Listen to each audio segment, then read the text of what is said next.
Oxygen బాబుకి sir.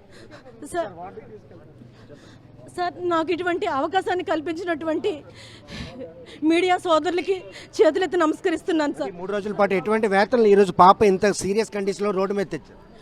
Sir ఈరోజు మా పాపకి 3 రోజులుగా నేను ఈ రిమ్స్ హాస్పిటల్లో ట్యాన్సిల్ సర్జరీ కోసం వచ్చాను సార్.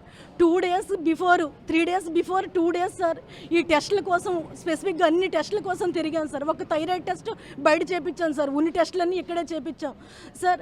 ఇదే టెస్టులు బయట చేపిస్తే ఎక్కువ మొత్తంలో డబ్బులు కట్టాల్సిన పరిస్థితి సార్. మేము అద్దె కంపుల్లో ఉంటున్నాము.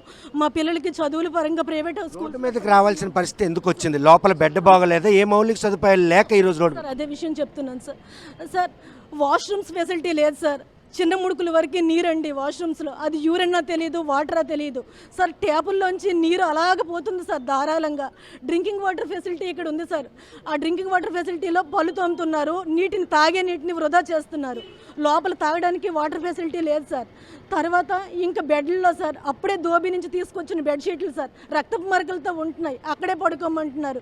ఏమి అని అండి ప్రశ్నిస్తేమో మీరు సౌండ్ చేయొద్దు, బయటికి వెళ్ళిపోండి అంటున్నారు.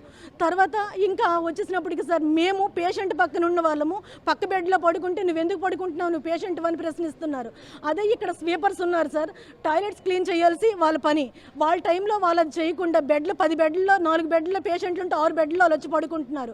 స్టాఫ్ నర్సులు కూడా వాళ్ళకి సపోర్ట్ చేస్తున్నారు సార్. వాళ్ళు వీళ్ళు కలిసి మేము ఒకటే స్టాఫ్ కదా